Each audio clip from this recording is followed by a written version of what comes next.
Let me tell you something right now. When the world looks at India, it's no longer looking at a quiet, reserved, hesitant nation. It's looking at a country that has learned the art of patience, but also the power of timing. And timing is everything. You see, people forget that history doesn't change on a random Tuesday afternoon. It changes on days when the right people walk into the right rooms with the right intentions and the right leverage. And on August 21, the world is about to witness one of those moments. They may not realize it yet, but when India's External Affairs Minister, Dr. S. Jaishankar, steps into Moscow for his mission, the air is going to shift. This is not just another diplomatic handshake. This is not just another photo op with a Russian leader. This is the day the balance of global power gets tested, redefined, and maybe, just maybe, rewritten. Let's be real. The West is nervous. Every time Jaishankar lands in a major capital, whether it's Washington, Brussels, or Tokyo, people sit up straight. Why? Because he doesn't just talk, he calculates. He doesn't just smile for the cameras. He moves chess pieces, and the one thing the world has learned about him is this. He does not waste a single word, and he does not waste a single move. When he lands in Russia, he is not landing as a guest. He is landing as a representative of 4 billion people, as the face of a civilizational power that refuses to be boxed in by anybody else's narrative. The West thinks India is supposed to pick a side. The West thinks India is supposed to sit quietly in a corner and take instructions. But India has made it clear, those days are gone. On August 21, when Jaishankar sits down with Moscow, he is not choosing sides. He is shaping sides, and that's the difference. Let's talk about Russia for a moment, because the Western media loves to paint Russia in one color, isolated, sanctioned, desperate. But here's the truth. Russia is wounded, yes, but it is not defeated. A country that spans 11 time zones, a country that has survived Napoleon, Hitler, Cold Wars, sanctions, and everything in between, does not disappear overnight. Russia has resources, it has energy, it has a military, industrial complex that still powers much of the world, and most importantly, it has something the West didn't expect. It has options, and one of those options is India. This is what terrifies Washington more than anything else. They can handle Russia on its own. They can handle China on its own.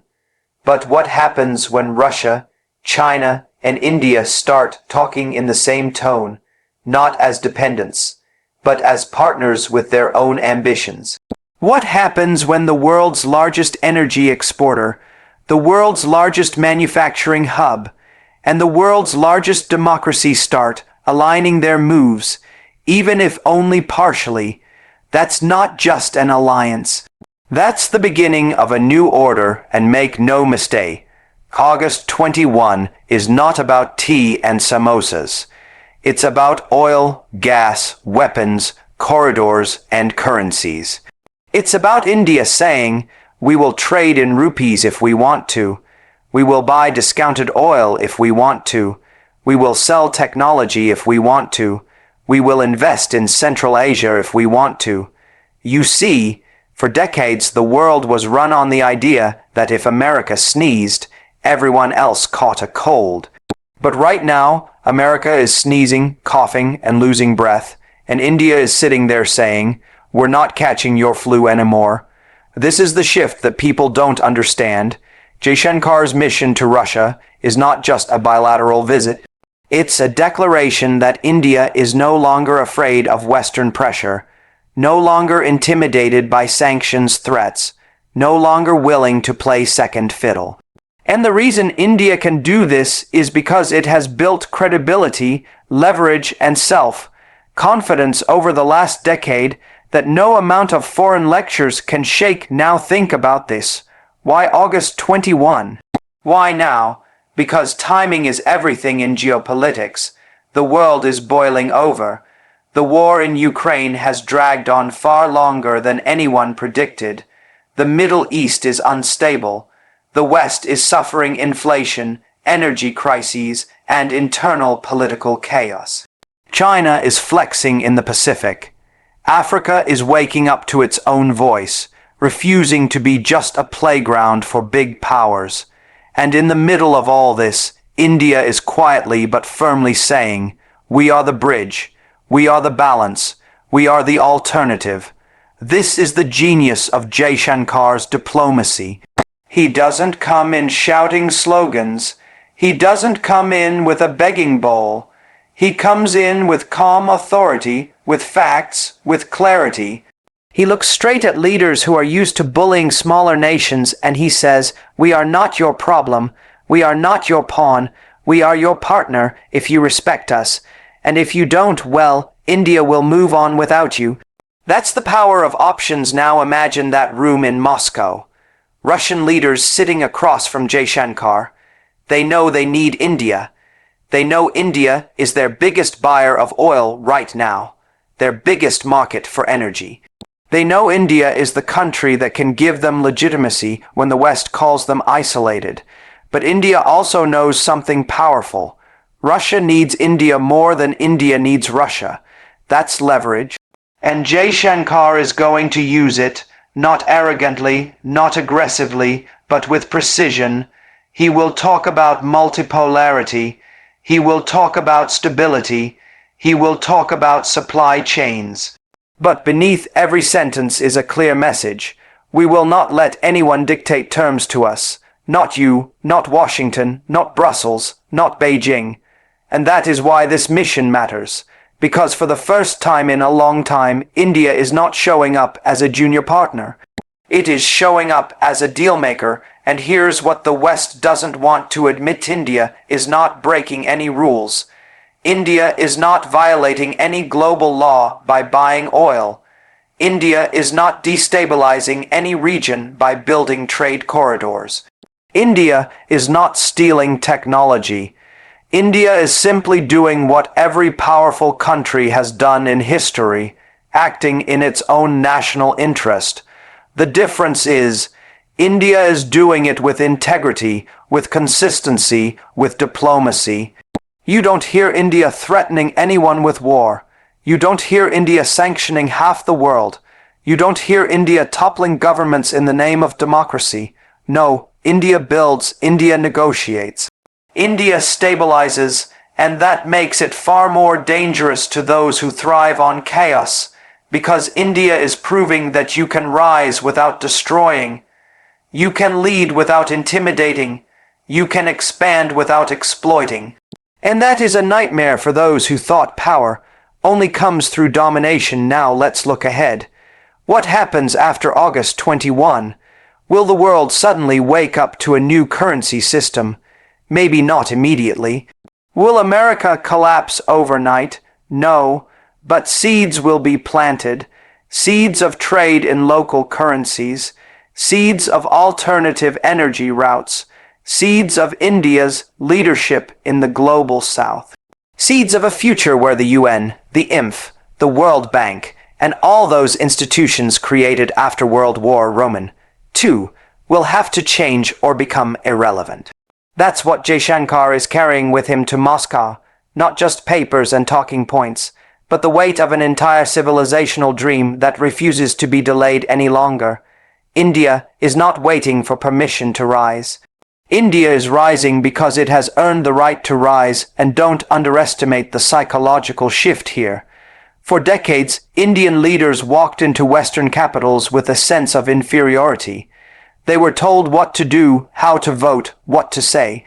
Today, Jaishankar walks into Washington and leaves journalists speechless. He walks into Brussels and leaves diplomats rattled. He walks into Moscow and leaves strategists intrigued, because his words are not rehearsed clichés. His words cut through the noise. He tells the West, Europe's problems are not the world's problems. He tells America, we will not reduce our oil imports from Russia. He tells China, peace on the border is non-negotiable. And when he tells Russia, we want stability, but on our terms, they will listen, Because they know India is the only country right now that can talk to everyone without being owned by anyone.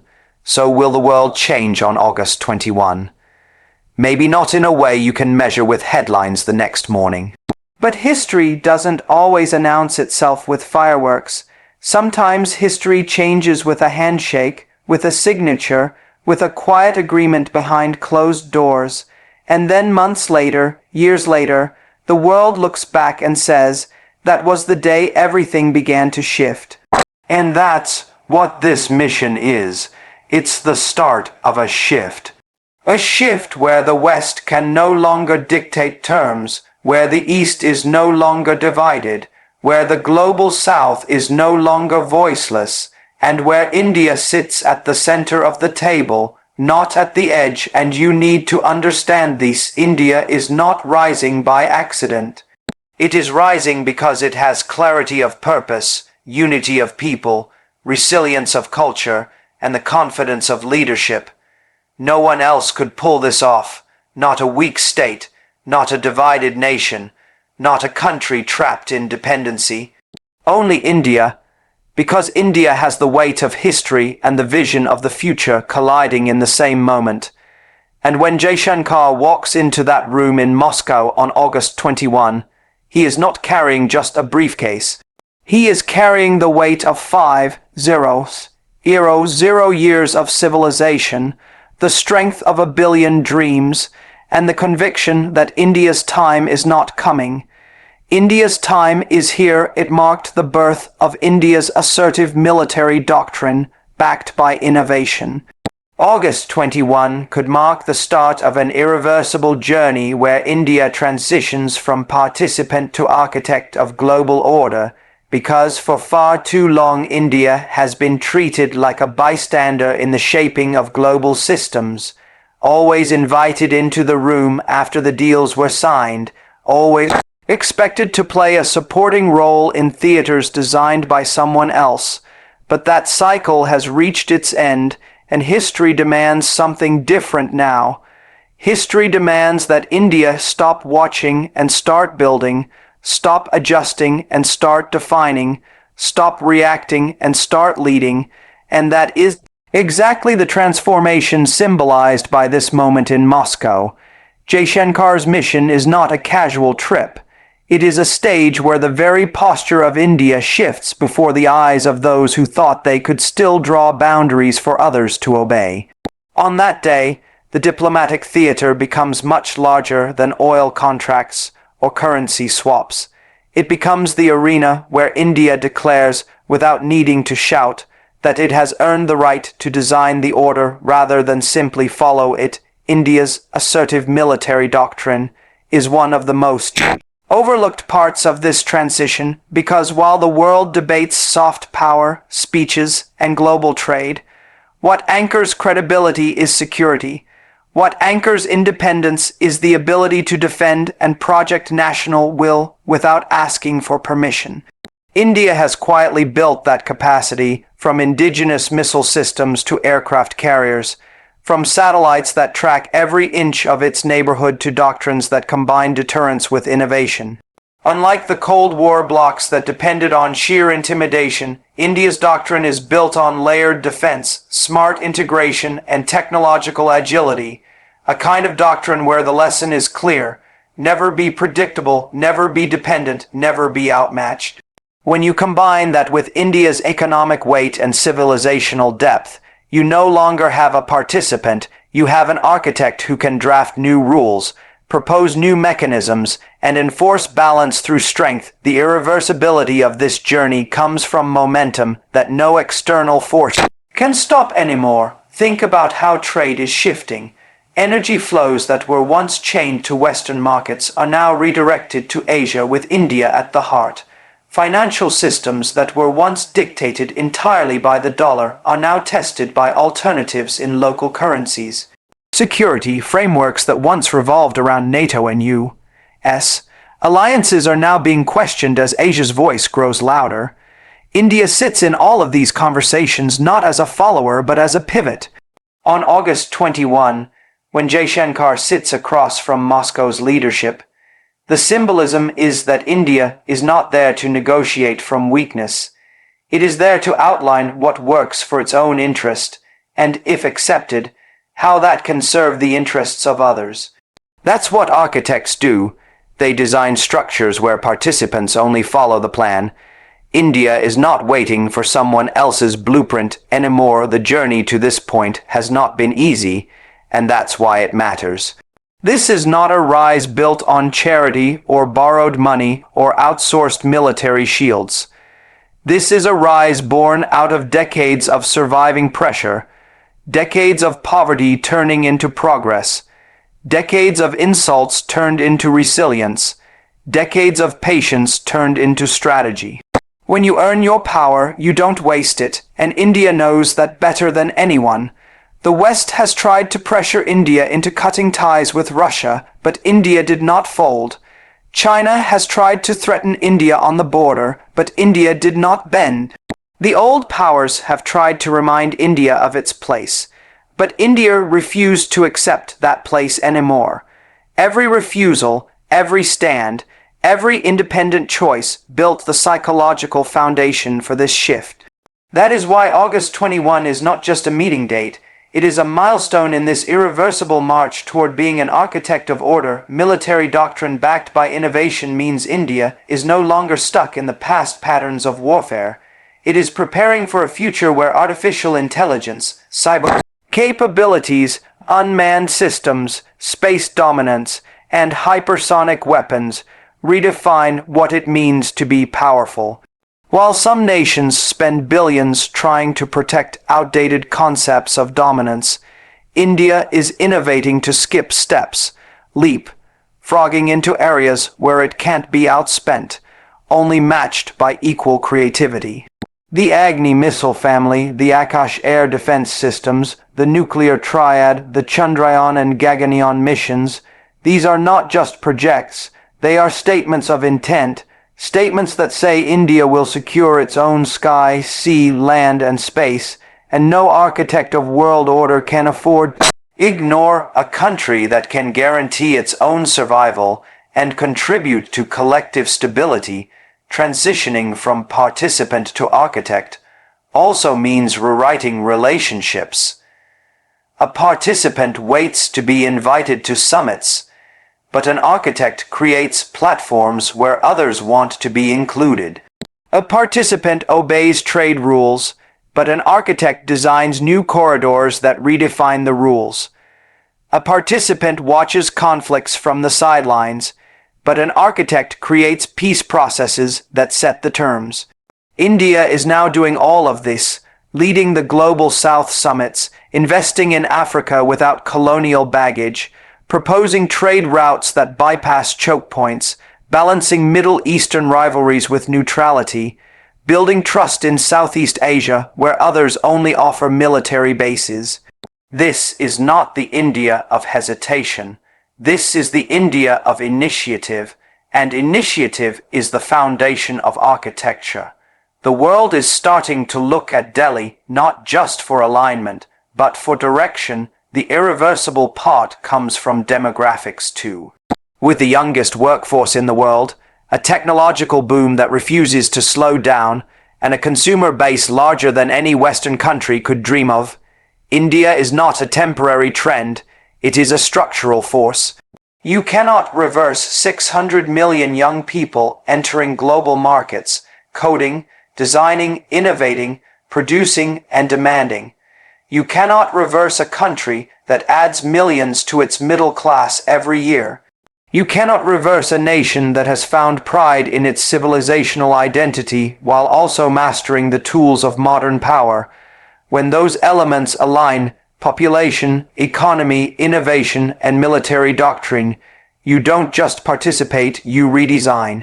That's why Jaishankar'S mission is being watched nervously, because everyone knows what it represents. The solidifying of India's role as a system. Shaper, not just a system. Player, but architecture requires more than power, it requires vision. Power without vision only creates empires that collapse under their own weight. India's vision is what makes it unique. It is not a vision of domination or colonization. It is a vision of balance, fairness, multipolarity, respect for sovereignty, mutual growth. That may sound soft to those raised on the language of hard power, but it is in fact much harder to maintain because it requires discipline, restraint, and confidence. When Jaishankar talks about multipolarity, he is not using it as a buzzword, he is using it as a blueprint. A blueprint where no single power dictates outcomes, where regional players are respected, where the global south has agency, and where the system reflects diversity instead of crushing it. That is an architect's mindset, and on August 21, it will be on display. Think of it this way. Participants react to crises, architects prevent them. Participants follow sanctions, architects design systems that make sanctions irrelevant. Participants fight for recognition, architects command it by default. India is reaching the stage where it will prevent crises by offering stability. It will bypass sanctions by creating alternatives. It will command recognition simply because the scale of its influence leaves no other option. This is not arrogance, it is inevitability. And inevitability is the strongest force in geopolitics because even those who resist it end up adjusting to it. That is why August 21 matters, because it signals that the inevitability of India's architectural role is no longer a dream. It is a reality unfolding when India moves from participant to architect. Others have to adjust. The US must accept that India will not be a junior ally. Russia must accept that India is not a dependent client. China must accept that India is not a passive neighbor. Europe must accept that India is not a backup plan. The global South must accept that India is not just a symbol, but a leader with responsibility. And India itself must accept that the weight of architecture means the weight of accountability. To draft the blueprint of a new order means to handle the hopes, fears, and demands of billions beyond its borders. It means to show consistency, patience, and fairness in every move. But if there is any nation ready to balance history with future, power with principle, ambition with restraint, it is India. That is what makes this moment irreversible. That is why August 21 is not about Russia alone, not about Moscow alone, not about energy alone. It is about the formal start of India's next chapter as the designer of a system the world can no longer ignore.